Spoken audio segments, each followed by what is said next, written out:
Bueno, bienvenidos, muchas gracias por el interés en esta plataforma en que vamos a explorar distintos temas relativos a la insolvencia empresarial, a la insolvencia personal y que hemos denominado punto de quiebra. Iremos conversando con distintos académicos y profesionales en el mundo del derecho concursal. Bueno, dicho lo anterior, vamos al grano.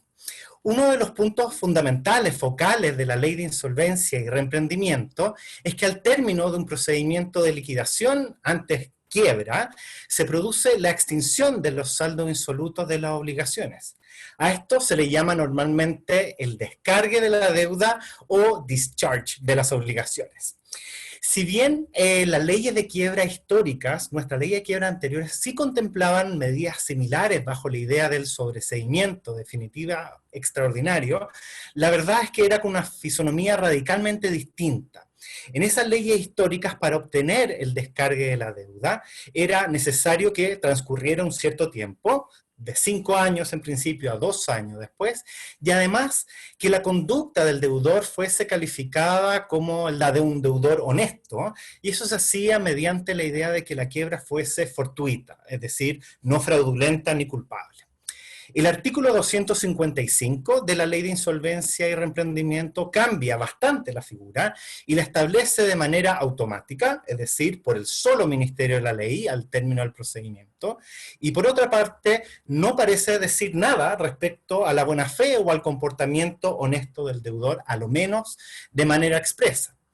Asimismo, si vemos otras respuestas que existen en el derecho comparado, no vemos que exista un listado de obligaciones que no resulten afectadas por esta extinción del saldo insoluto, y por tanto, en principio, parece como si todas se extinguieran, y por otra parte, tampoco hay limitaciones sobre cuántas veces el deudor puede someterse a este tipo de procedimientos y obtener el beneficio, una segunda, tercera, cuarta, quinta oportunidad.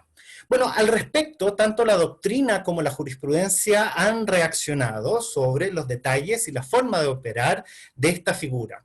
Y para esto hemos invitado en esta primera oportunidad a conversar al doctor Guillermo Caballero, profesor del Departamento de Derecho Comercial de la Universidad de Chile y que ha tratado de este tema en diversos textos. Muchas gracias, Guillermo, por aceptar esta invitación. Muchas gracias, Juan Luis, por la invitación. Muy contento de poder participar en este primer capítulo de Punto de Quiebra. Guillermo, una primera pregunta.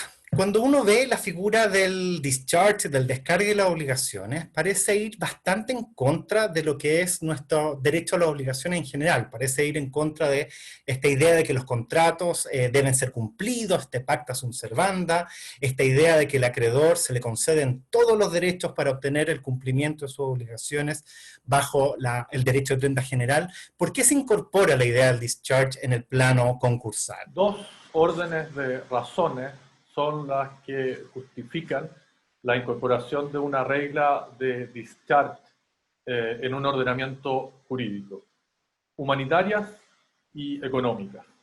Un deudor agobiado por las deudas carece de los medios necesarios para poder desarrollarse plenamente como persona y tiene además la certeza de que su trabajo, su esfuerzo personal también va a llegar a manos de los acreedores si se conserva la regla de la garantía general patrimonial.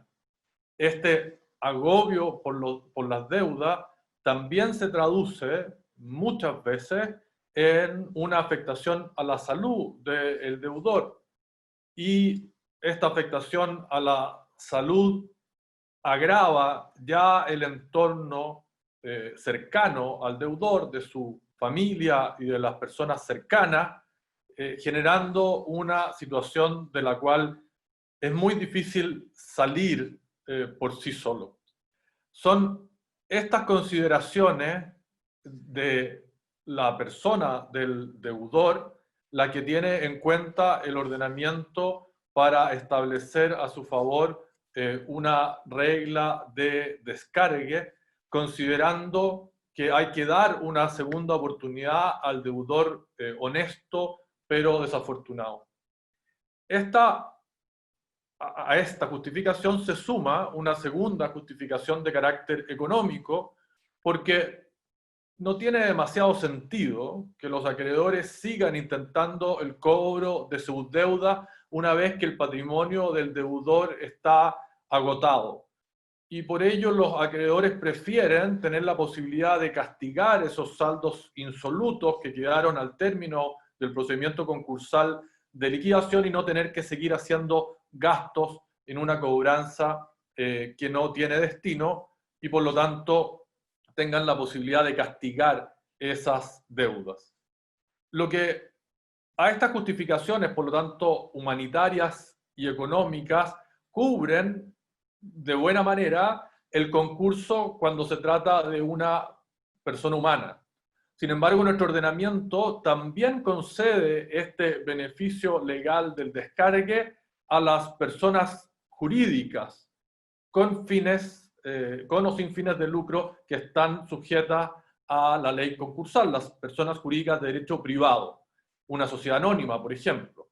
Y claro, esta justificación humanitaria y económica no satisface una explicación respecto de las personas jurídicas y esa explicación, esa justificación aparece como una tarea pendiente de la doctrina chilena porque cabe destacar que una regla de descargue para personas jurídicas solo aparece incorporada en nuestro ordenamiento y por lo tanto aparece como una particularidad del ordenamiento jurídico chileno de insolvencia. Claro, son estas características que presenta, o estas particularidades que presenta el discharge en nuestro ordenamiento jurídico que al parecer han producido bastantes desafíos en su aplicación práctica. Así, por un breve recorrido, ¿qué han dicho los tribunales respecto a la aplicación del artículo 255 de la ley? Las reacciones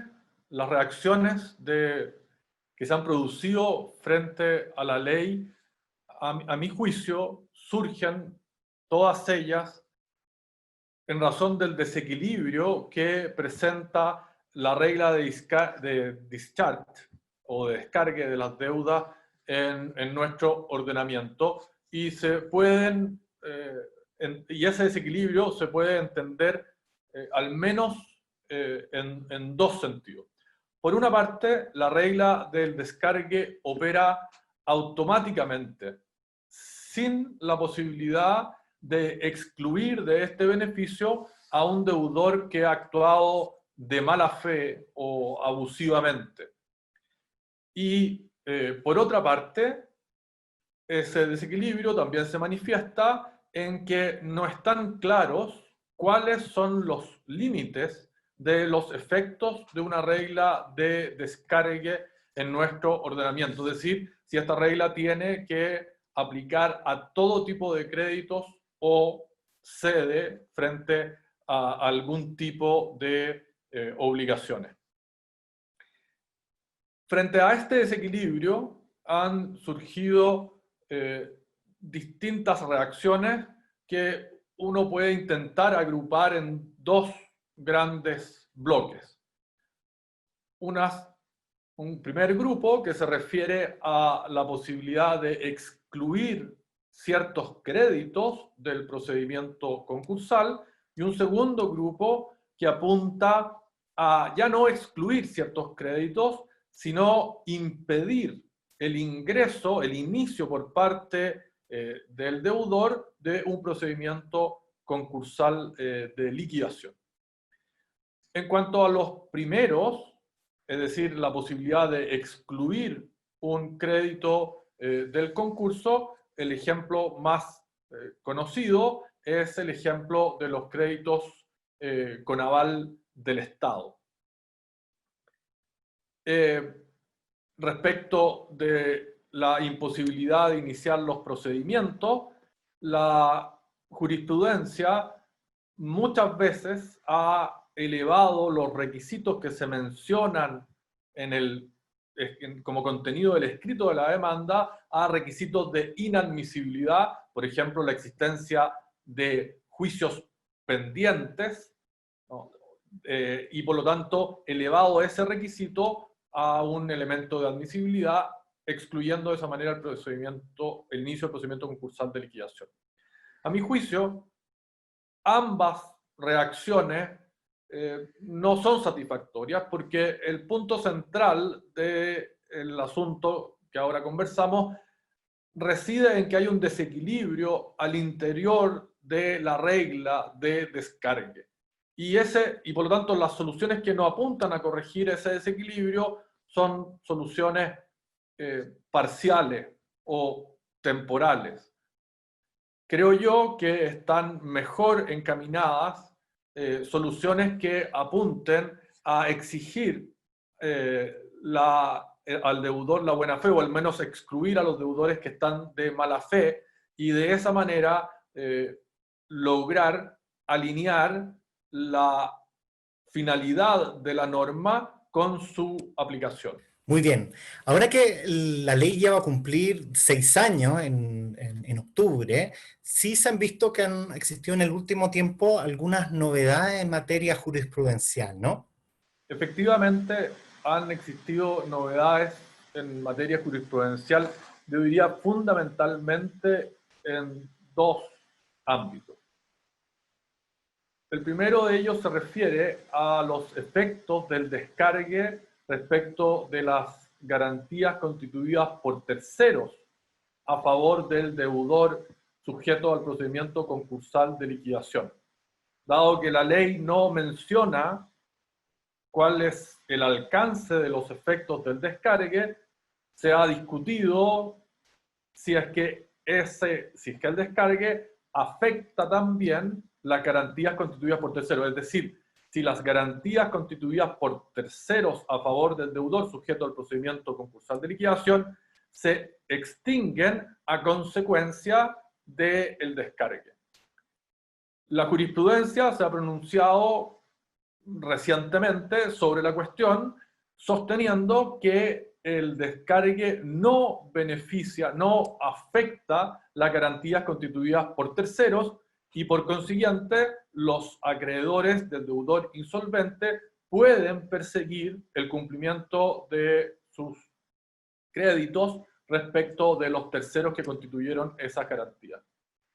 Sin embargo, el elemento, yo diría, más notable en la reciente jurisprudencia sobre el descargue se refiere a los denominados créditos CAE, los créditos para el financiamiento de la educación superior con aval del Estado. La jurisprudencia de la primera sala de la Corte Suprema había establecido de manera muy sólida la regla de que los créditos con aval del Estado podían ser excluidos del procedimiento concursal de liquidación, y como consecuencia de esa exclusión no verse afectado por el efecto extintivo del crédito CAE. Esta idea de exclusión, que va directamente en contra de la lógica de universalidad del procedimiento colectivo de concursal de liquidación, se había fundado en entender que la ley del CAE constituía una regla concursal especial respecto de la ley concursal, la ley 20.720. Y por aplicación de esta regla de especialidad, entonces se excluía la aplicación de la ley y consiguientemente la aplicación del beneficio del CAE. En julio de este año, la tercera sala de la Corte Suprema conoció de un recurso de protección en que se solicitaba que se eliminara una deuda de los registros de la Tesorería General de la República, una deuda por un crédito CAE, debido a que ese crédito había sido informado en un procedimiento concursal de liquidación y se había dictado la resolución de término, y por lo tanto quien recurría entendía que ese crédito debía ser eliminado y que si no se eliminaba se estaba afectando su honra. La tercera sala de la Corte Suprema acogió ese recurso de protección y en una fundamentación que, o sea, una justificación que uno podría decir es adicional a las que ya entrega el fallo, apunta derechamente en contra de la calificación de la ley CAE como una ley concursal especial. Y por consiguiente, en el momento actual, existe incertidumbre acerca de si la jurisprudencia bien asentada de la Sala Primera de la Corte Suprema va a subsistir o se va a ver de alguna manera afectada por este pronunciamiento de la tercera sala. Muchas gracias, profesor Caballero, por esta conversación. Evidentemente, la forma en que está planteado el discharge hoy en día plantea muchas dudas, mucho vacío, mucha incerteza jurídica. Por supuesto, hay que tomar en consideración que recientemente se ha enviado un proyecto de ley que modifica la ley 20.720 y entre ellos toca el punto de el descargue de las deudas, una modificación del artículo 255, una modificación a su vez con la creación de un incidente especial para revisar la buena o mala fe del deudor en el artículo 169 bis, bueno, que veremos cómo avanza en su tramitación legislativa. Por supuesto, agradecemos su interés por escuchar esta cápsula y los invitamos a seguir pendiente de otras que prepararemos en esta serie denominada Punto de Quiebra, organizada por el capítulo chileno del Instituto Iberoamericano de Derecho Concursal y Estado Diario. Hasta la próxima.